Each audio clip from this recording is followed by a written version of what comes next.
Bonjour, donc on se retrouve aujourd'hui pour une nouvelle vidéo sur Ableton Live et il sera question de la sauvegarde de votre set ou de votre template par défaut. Pourquoi? Tout simplement, imaginons vous utilisez, lorsque vous composez, souvent on aime bien les mêmes instruments virtuels ou le même type, un type de sonorité particulier, les mêmes kicks, les mêmes snares, tel réglage qui sonne bien au niveau du master. Un petit exemple. Vous prenez par exemple un drum rack. Ici, vous allez mettre toute une palanquée de kicks que vous aimez. On va l'appeler les kicks. Vous allez créer un deuxième instrument rack, là où vous allez avoir toutes vos snares. On va créer un nouveau... Toc, alors ça, je vais supprimer les audios pour l'instant. On va le renommer les hi-hats. Voilà, un autre, je sais pas, par exemple pour les FX. Ok, vous allez sélectionner tout, commande G, et vous allez l'appeler drums. Ok. Alors bien évidemment, ça marche aussi bien en mode arrangement qu'en mode session, hein. Qu'est-ce qu'on va faire? On va dire, ben tiens, au niveau de l'audio, on va les mettre un EQ sur les drums. Alors là, par exemple, on va prendre sur le kick, ici, sur le snare, ici, sur les hats, ici. Voilà. Alors celui-ci, j'avais dit, hop, FX. Voilà. Après, on va dire les compresseurs. Donc, je sais pas, un compresseur, voilà, pour le kick, qui se met donc à la queue leu. Ici pour les snares,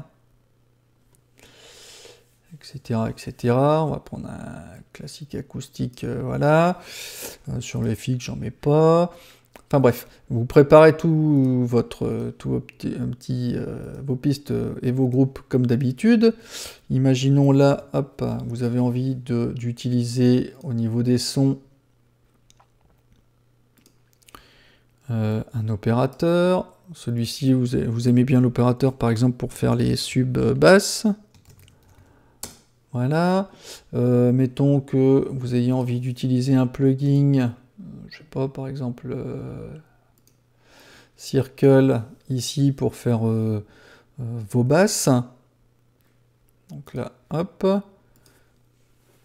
On va mettre, voilà, basse. Pareil, on va repartir sur, etc., etc. Des réglages avec des compresseurs ou avec EQ.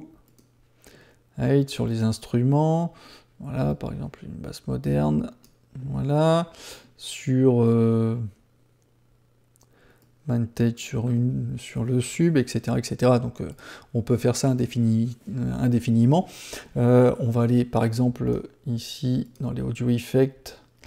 Vous allez prendre un limiteur qu'on va mettre. Alors attendez, hop, je vais sélectionner mon master. Je vais prendre le limiteur. Hop, mettre dedans. Enfin bref, vous préparez toute votre configuration et à la fin, vous allez dans les préférences, vous faites commande virgule.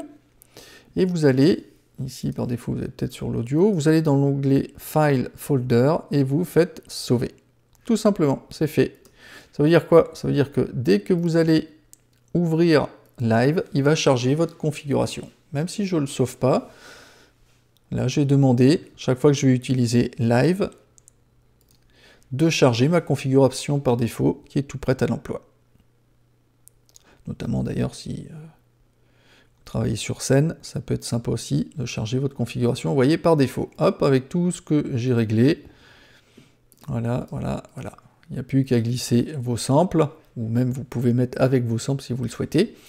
Imaginons, vous souhaitez revenir, donc commande virgule, à votre réglage initial. Vous allez ici donc choisir le set actuel par défaut, vous faites effacer. Donc il dit attention, le set par défaut va être à la corbeille, vous utilisez à la place celui qui est par défaut d'origine. Ok, c'est fait. Je quitte. Je sauvegarde pas, parce que j'aurais pu.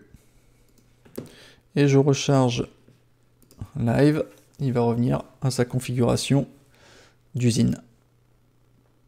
Voilà. Bon bah j'espère que ce tuto vous aura aidé, n'hésitez pas à me laisser des commentaires et je vous dis à bientôt pour un nouveau tuto. Allez, ciao ciao!